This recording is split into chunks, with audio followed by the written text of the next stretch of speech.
Ted, I know you get this all the time, probably at every single con, but you drew my childhood. And not only did you draw my childhood, you wrote and produced it as well. So, it is a pleasure to, get you on the show and actually spend a little time talking with you about your career. Well, thanks. Oh, to update, I was in Bob's Burgers the first 3 seasons as storyboard artist. Then my last project before I retired was actually Kulapari, the Army of Frogs for Netflix. The Oh, first season. really? Yeah, Man, now yeah. I'm I going to got to check I that I out. got to go out with the cool kids and doing a Netflix show. Yeah, it does seem like that's what all the cool kids are doing these days because I don't know. The thing I love about Netflix and I guess dislike it at the same time is that, because they just grew. I mean, they just exploded onto the scene after they went public. They just had so much money to contribute to all these kind of oddball projects, shows, movies, and it's really cool because you see a lot of kind of out of the box writing, and especially with animation. And Oh, I don't know. definitely. They approached a lot of the top animation creators in the industry and just said, "Do you have a dream project you'd like to pitch, or you never thought you'd get a chance to do?" And guys went in and pitched, and basically, as I understand it, they kind of put who you are and your credits and the concept into their logarithm, and it comes out with a budget. It's like, well, how'd you like $40 million to do that? Okay, okay. you know. So I expect great things from them. I just saw the trailer for Glenn Keane's Over the Moon movie that'll be out in the fall, and that just looks, it's like somebody, well, not somebody, Glenn, putting his soul and his heart on the screen. I mean, that just looked fantastic. And um, Jorge Gutierrez is, did Book of Life, has got a series coming up. I know he's been excited about. So I can't wait. I love some of the stuff that's on there now. I mean, I've Yeah, watched Hilda, it's a great ode to the imagination several times through, and currently finished up Kipo, and The Age of the Wonder Beast is just by Rad Seacrest. Just another example of that's not an easy pitch to a normal network. Not that right. people pitch to networks anymore, but it is kind of like, well, we want to do this with it. We want to do this with it. And it doesn't have that feeling of being noted to death or pushed into a more normal category. Yeah. It's just, this bizarre adventure with great character development of heroes and villains as it moves along. It's just great what they can do. And of course, despite the pandemic, and the animation industry has been chugging on forward because basically storyboard artists and the artists basically took their digital stuff home and just send it in. I don't know who's holding down the fort in a very empty studio, but they all seem to be plugging onward, which is Yeah. great for animation lovers. Yeah, and what's kind of awesome as well about I don't know, just like this explosion of creativity. It's I kind of think of it like the movie industry back when the Hays Code was restricted, and studios could no longer own the theaters. So it just opened up for all these smaller production companies to get all of their projects out there, and very similar. I think the dynamic is going to be the same with the new digital platform and these streaming services coming in, allowing all these different creative people to more or less come in and do whatever dream projects they want, kind of get zany and out there. And I mean, you look at like animation, like Adventure Time, right? Same kind of thing. Yeah, yeah. Yeah, super kind of wacky out there characters. The plots, even though they didn't go anywhere for the most part over the course of the seasons, you really had some good development for both heroes and Oh villains. yeah. And I it's think the yeah, cool thing about animation now is, one, it still depends on time and budget. Mostly the time they give you to develop stories and right. create something. Uh, but what animation, just the how it was done or how it is done now, allows you to do much bigger, more creative things easily. Uh, when I did Darkwing, was the last. No, Aladdin was also still on cells, where people actually painting the cells. And if you called too many retakes on a scene, the scene would start getting scratched and you'd get this kind Right. of dust cloud on it, which was literally dust from being under the camera or scratch cells. Uh, Whereas now all your coloring is digital. Now you can do a multiplating camera shot. You can do it on with home software. It's just really opened the doors to creativity. And I'm definitely not one of these people who think animation was better in the old days. And a lot of times, I got to say, haters online are looking at art design and saying, "Oh, it's terrible animation." And it's like, it's fantastic animation.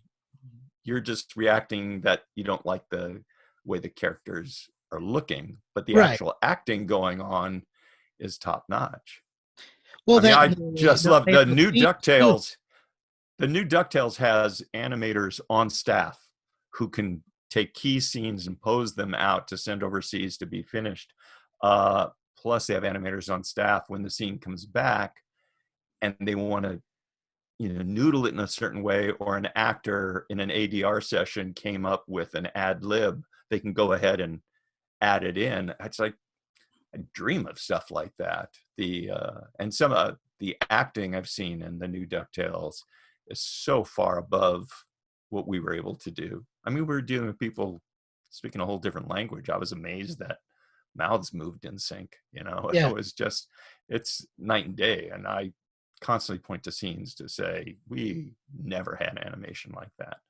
Um, so there's a lot open, and even shows with more limited animation, like you say, there's different venues that people experimenting with just totally different storylines. Kipo and the Age of the Wonder Beast, as I mentioned, it's like, that's a fantastic story that just is going places you don't know where it's going to go. So looking forward to all the new stuff.